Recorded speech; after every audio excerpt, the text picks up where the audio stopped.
Un saludo desde la Iglesia del Divino Maestro, Iglesia Nacional Presbiteriana Conservadora, para nuestros hermanos, nuestros amigos y nuestros familiares que nos sintonizan en estos medios de comunicación digital. Le damos las gracias a Dios por los jóvenes que hacen este esfuerzo de transmitir los mensajes, y en esta semana que estamos celebrando la Semana de la Reforma Protestante vamos a ver el tema titulado Las características de las iglesias reformadas. Muchas iglesias surgieron de lo que fue la Reforma Protestante. Salió la iglesia presbiteriana allá en Suiza y en lo que es Escocia con Juan Knox, y salió también las iglesias bautistas, las iglesias del orden que siguen la teología que se le conocen como teología calvinista. Es una enseñanza que es totalmente reformada. Por ejemplo, también salió la iglesia luterana, pero la iglesia luterana conservó algunos rasgos de la iglesia católica. Por ejemplo, las vestiduras de sus ministros de culto siguen teniendo ciertos rasgos como si fuera la iglesia romanista. Siguen manteniendo el crucifijo, siguen manteniendo algunos otros elementos que ellos los tuvieron de la iglesia romana. Se supone que la Reforma Protestante es un cisma, es un rompimiento que hubo de los creyentes con la iglesia de Roma, la iglesia que dirigía el Papa en la Basílica de San Pedro en Roma. Bueno, entonces vamos a ver cuáles son las características de esas iglesias reformadas. Actualmente muchas de esas iglesias se están volviendo modernistas. Ha entrado el modernismo en muchas iglesias. Entonces pudiéramos inclusive manejar un tema posterior de cuáles son las iglesias que permanecen dentro de la doctrina reformada. Pero muchas ya se salieron de ese esquema. Vamos a ver entonces cuáles son esas características. Las que se mantengan dentro de esto permanecen todavía dentro de la verdad y dentro de esa pues herencia que tenemos de los reformadores que Dios levantó en el siglo XVI. La Reforma Protestante comenzó en el año 1517, el 31 de octubre. Martín Lutero clavó sus 95 tesis allí en la iglesia o en el templo católico de Wittenberg, allí en Alemania. Y en ese tiempo, pues, la iglesia romana tenía todo lo que es las ideas, todo lo que son los libros, todo lo que es la enseñanza, las universidades, las escuelas, todo estaba bajo su mando. Y entonces tenían que someterse todos los que querían estudiar bajo las ideas de Roma. Roma no dejaba leer ni estudiar las Sagradas Escrituras.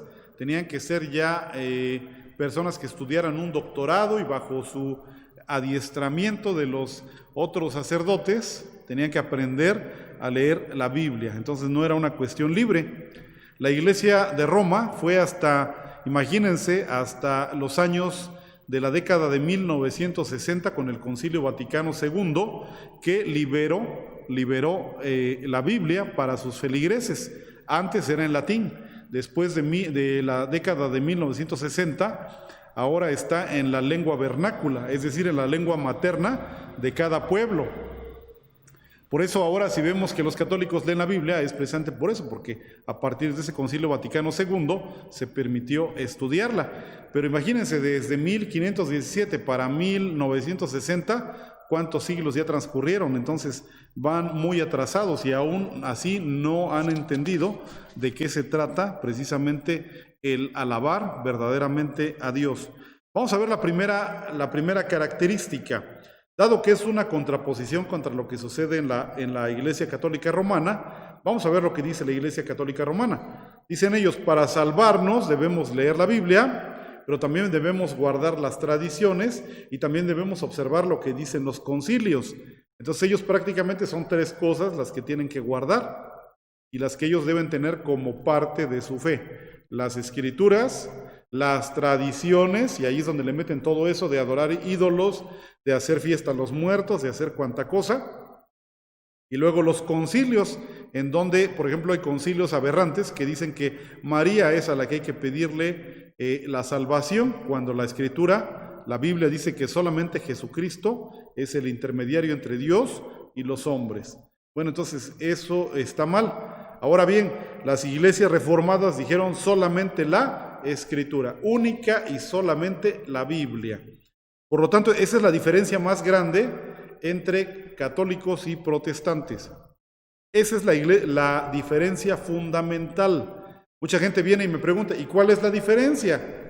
Bueno, no dicen muchos que son evangélicos. Dice, la diferencia es que los católicos adoran imágenes y nosotros no. No, esa no. Esa solamente es como la punta del iceberg, lo que se ve. Pero no, la diferencia es que nosotros únicamente tenemos a la Biblia como regla de fe y de práctica, y ellos tienen muchas cosas, como ya dijimos antes, que fueron las Escrituras, las tradiciones y los sínodos. Bueno, el siguiente punto es que la iglesia romanista había secuestrado la Biblia, no dejaba que el pueblo la leyera, el pueblo común y corriente la leyera. Fue hasta que los reformadores la entregaron al pueblo, ellos se preocuparon por traducirla a las lenguas vernáculas. Por ejemplo, Martín Lutero tradujo el Nuevo Testamento al alemán y fue un bombazo eso. Fue algo tremendo porque los católicos se molestaron mucho, el Papa y sus cardenales se molestaron mucho. ¿Cómo es posible que le des las Escrituras al pueblo común y corriente, al vulgo, a la chusma, decían ellos? Pero Martín Lutero, junto con eso, y Juan Calvino, levantaron escuelas para alfabetizar a la ciudadanía, a las personas, para que a su vez pudieran leer por sí mismos las Sagradas Escrituras. Entonces, es un avance tremendo eso, porque entonces empezaron a combatir el analfabetismo. Por ejemplo, aquí en México, cuando México se firmó el Acta de Independencia en 1821, solamente el 10% de la población sabía leer y un poco menos sabía leer y escribir. Entonces, ¿quiénes eran los que enseñaban en ese tiempo? La Iglesia Católica. Ahí vemos los resultados de eso. Es un atraso terrible. A partir precisamente de la Reforma Protestante es que surgieron las escuelas y universidades de alto nivel, y es donde se comenzó a liberar el pensamiento humano.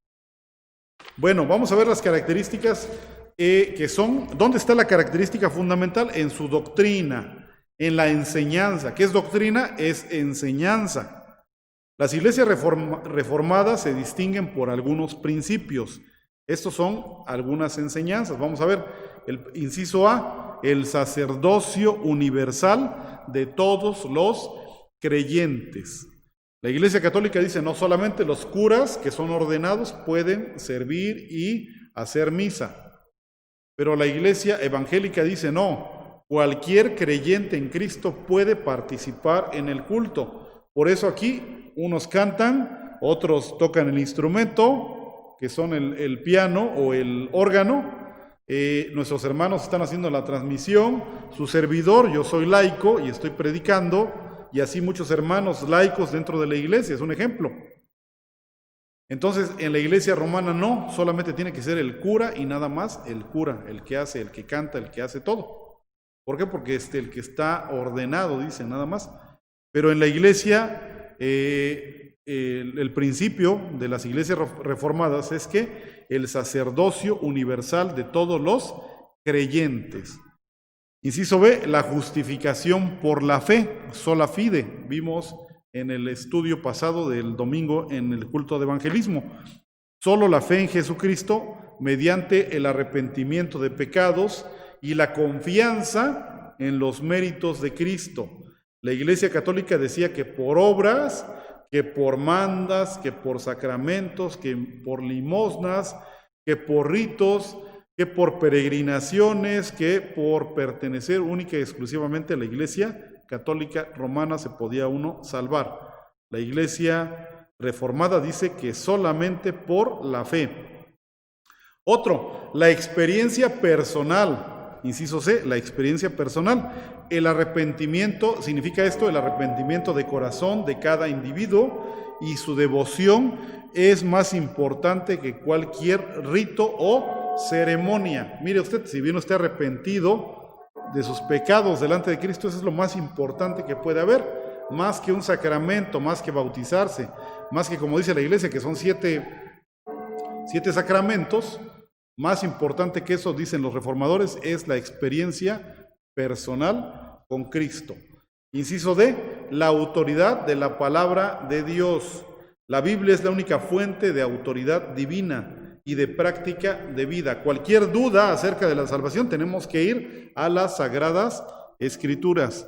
La Iglesia Católica decía que no, que era el Papa y que eran los altos sacerdotes, los prelados que se conocen. Entonces, la Iglesia Reformada dice, la autoridad total la tiene la Escritura, las Sagradas Escrituras. Otro inciso, inciso E, el libre examen de las Escrituras, es decir, que cualquier creyente puede leerla y puede interpretarla. Aquí hay algo interesante. Vean ustedes, para asuntos de salvación, la Sagrada Escritura es muy, pero muy, muy sencilla, muy simple de entender. Es muy fácil de entender cuál es la salvación. Vea usted nada más un texto, dice Juan 3:16, porque de tal manera amó Dios al mundo, que ha dado a su Hijo unigénito para que todo aquel que en él cree no se pierda, mas tenga vida eterna. Hay otras cosas un poco más complejas. Por ejemplo, el mismo apóstol Pedro decía de los escritos de Pablo, dice, hay muchos que lo tuercen por la ignorancia o por su inconstancia. Dice, tuercen y no enseñan correctamente lo que el apóstol Pablo quiso decir. Pero eso ya son temas, digamos, muy avanzados. Pero a final de cuentas, cualquier creyente puede leerlas. No se le prohíbe. Aquí en la iglesia presbiteriana, por ejemplo, constantemente nos están recordando nuestros hermanos, ya sea el pastor, los ancianos, los diáconos, algún directivo de las sociedades. Hermanos, lean su Biblia. Lean su Biblia, nos dicen, en la escuela dominical nos toman asistencia y nos preguntan, ¿cuántos capítulos leyó usted de la Biblia en esta semana? Y uno tiene que decir, no, pues yo leí 7, yo leí 10, hay hermanos que dicen, yo leí 20, yo leí 30. ¡Wow! Grandioso.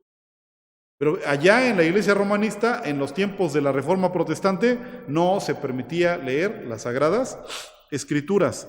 Se prohibía. Entonces, esto es una diferencia abismal. Todavía, hace unos 10 años, evangelizaba a una familia allá en la central de Abasto, aquí en la ciudad de Oaxaca.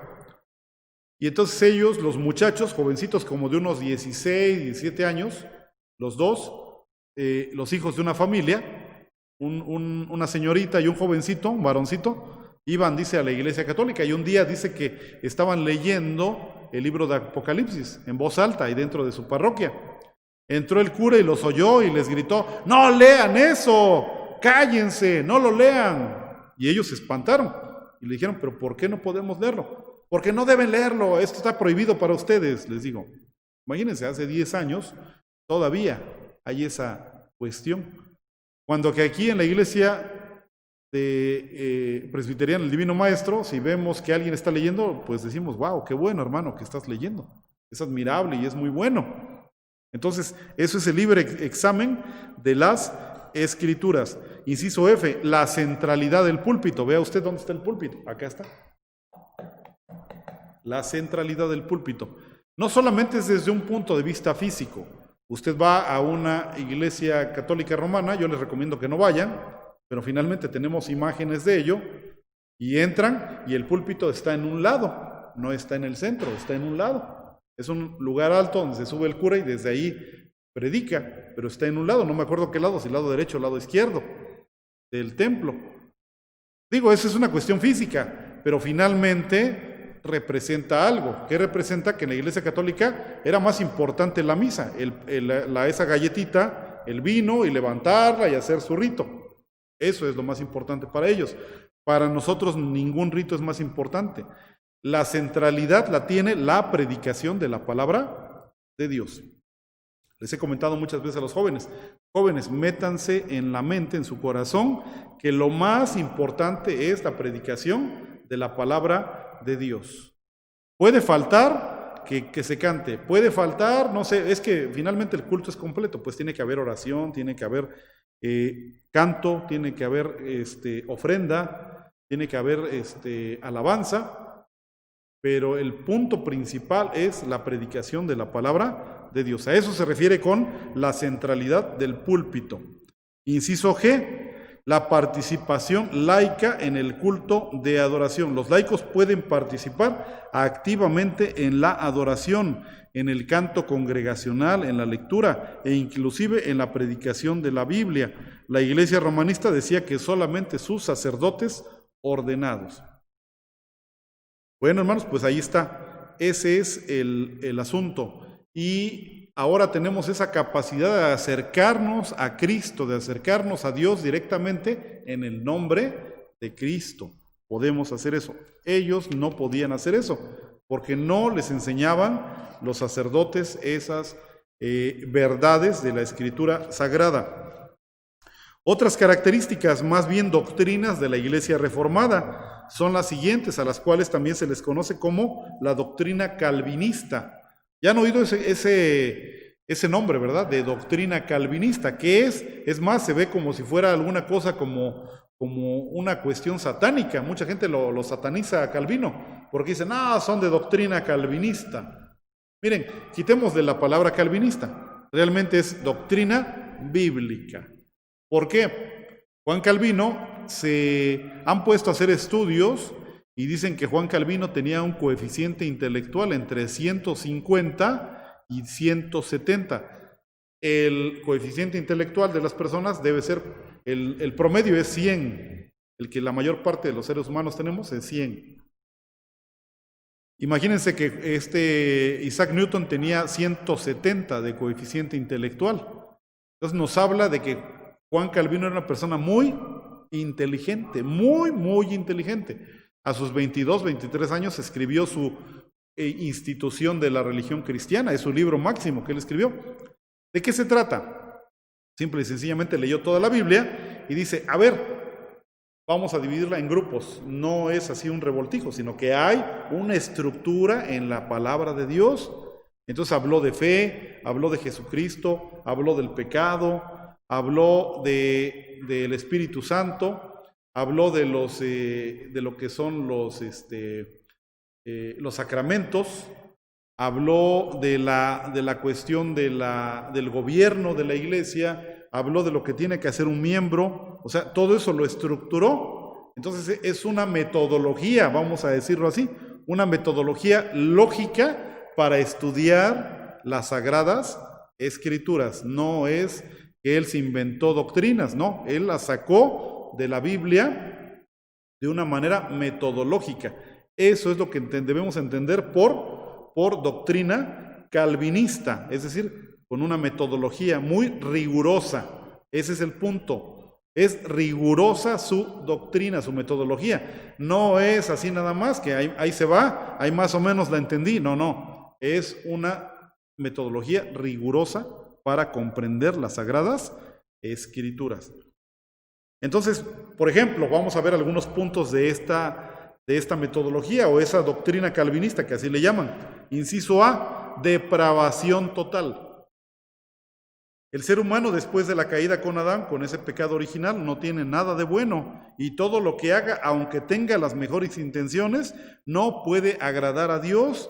Por lo tanto, no puede hacer, ganar o contribuir nada para su salvación. ¿Dónde vemos eso? En la Escritura. Por ejemplo, vemos ahí en Adán, fue creado perfecto, pero cayó de su estado de santidad y ahora él ya no puede hacer nada para salvarse.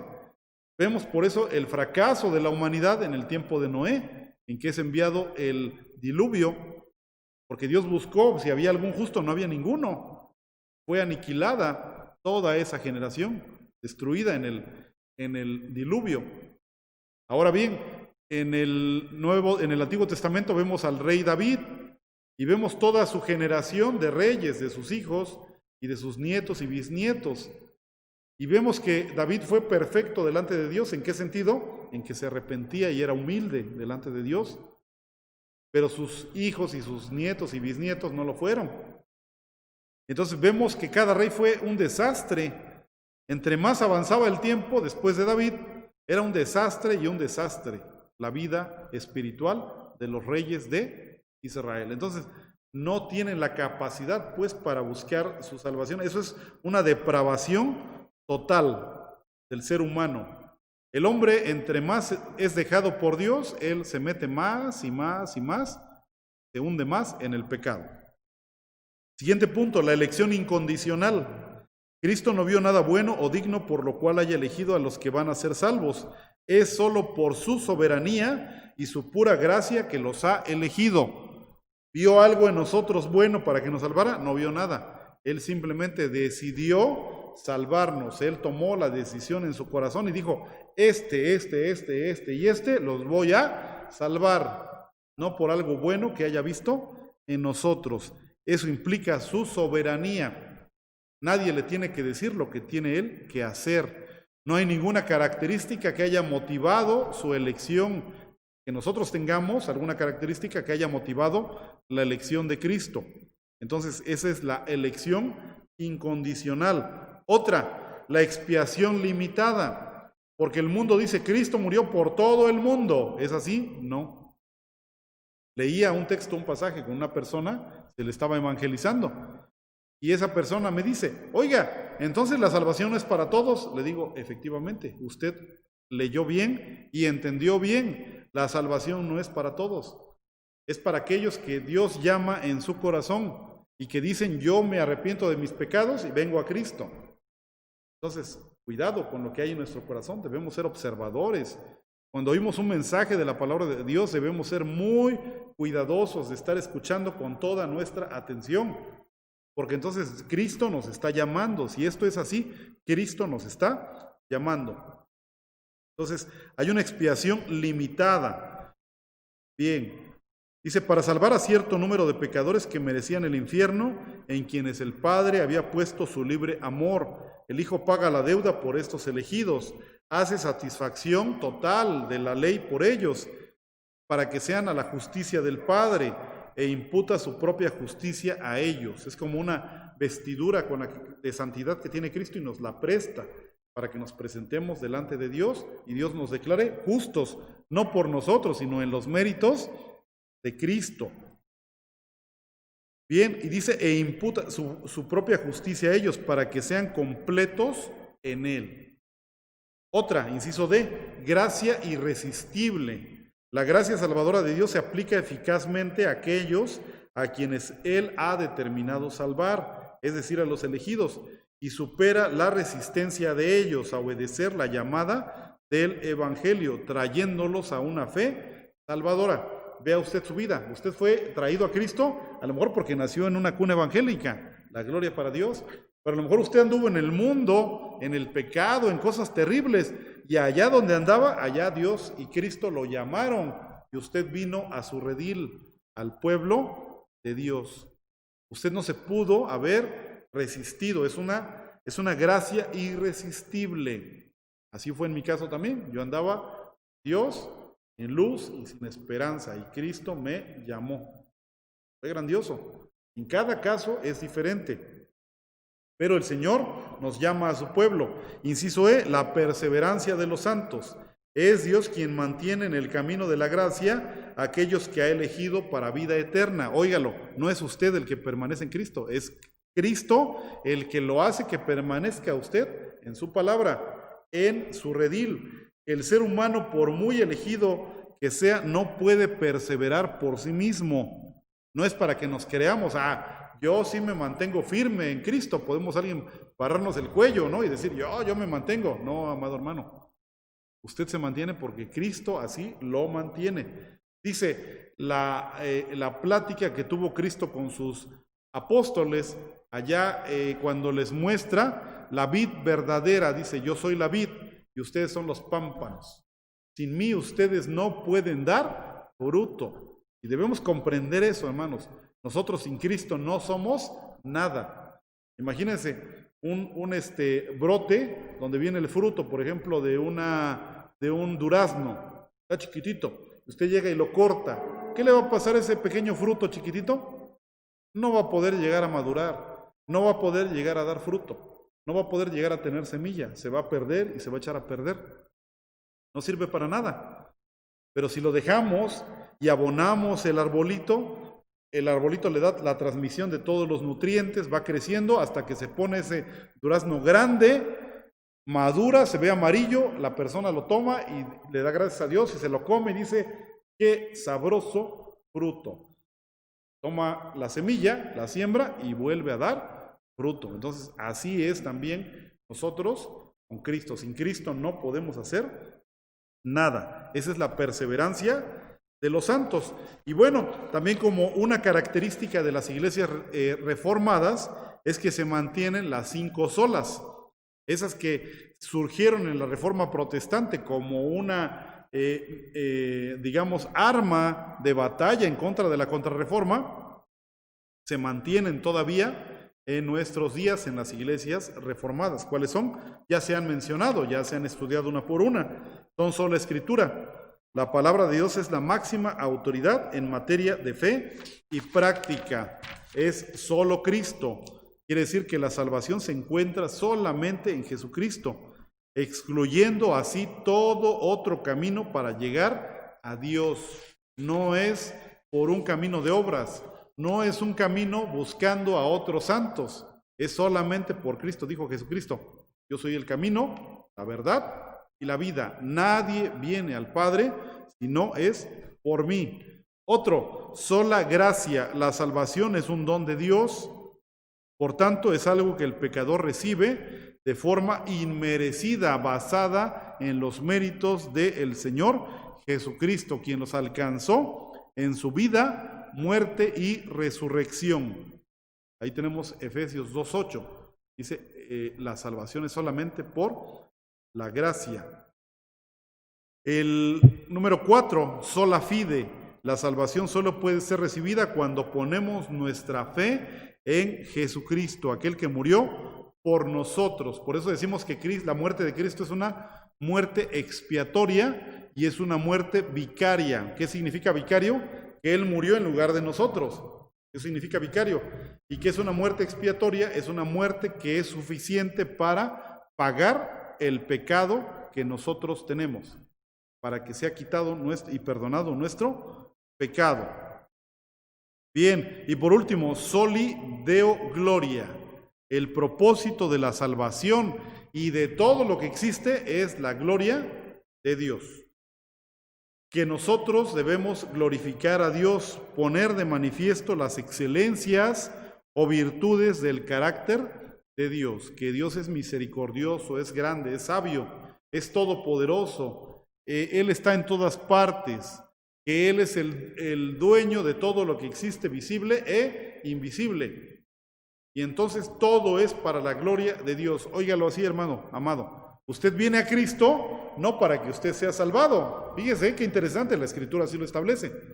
Usted no viene para ser salvado. Bueno, es parte de lo que usted recibe como efecto, pero usted viene para la gloria de Dios.